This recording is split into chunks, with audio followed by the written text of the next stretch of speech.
đừng làm ngơ, chiều con tim cùng bước tới, chúng ta là dòng sông Lam Thổ. Hãy biết yêu quê hương Việt Nam, hãy đứng lên cháu con sông Thiên, đừng thờ ơ, đừng làm ngơ. Đại diện cộng đồng người Tây Tạng, ông Jimmy với người Tây Tạng xin hello and welcome to BYT TV. Absolutely, thank you for having me here. So please share with us what is your message that you are coming to the event today. Oh, it's about solidarity, it's about unity, and telling the world that China needs to be stopped. The expansionism that China has all across Asia, what happened to Tibet, could happen to Vietnam tomorrow if China is not stopped.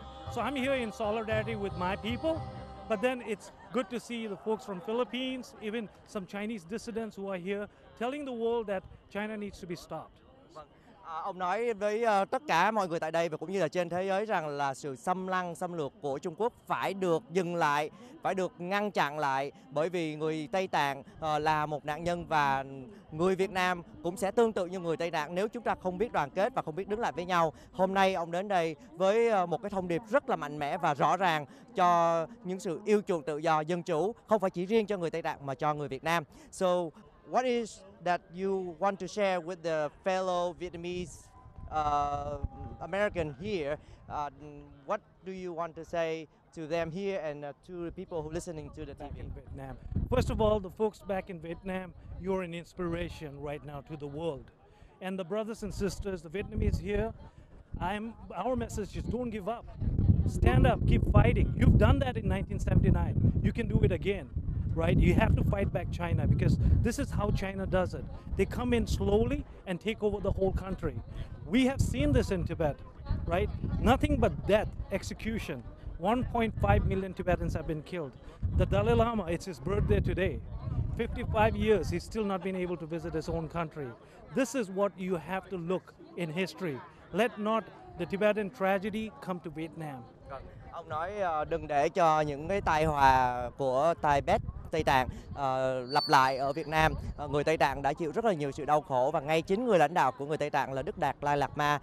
Hôm nay cũng là ngày birthday của ông và ngài đã bị lưu vong trong suốt 55 năm qua và ông cũng nói đến những thông điệp cho người Việt Nam với sự chia sẻ và cũng như là cái tình của người cùng hoàn cảnh.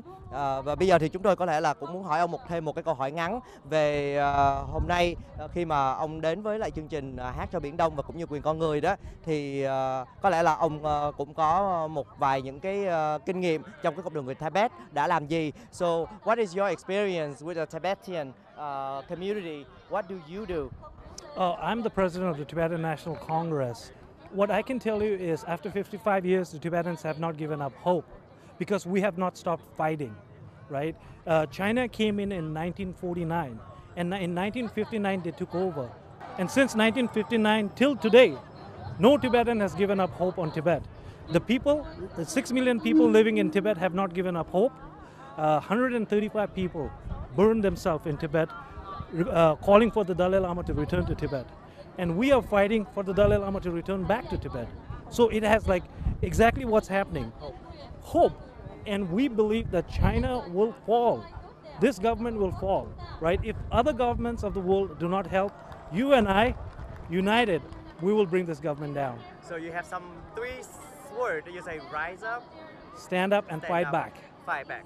Vâng, một câu rất là ngắn ông nói là phải đứng lên, rise up, stand up, phải đứng lên và phải fight back là phải chống lại chứ đừng bị nhu nhược và đừng để cái sự xâm lấn từ từ rất nguy hiểm của Trung Quốc. Ông cũng nói là người Việt Nam đã từng đứng lên chống lại Trung Quốc năm 79 và bây giờ người Việt Nam phải luôn liên tục đứng lên đấu tranh để giành lại cái tự do và cái quyền con người.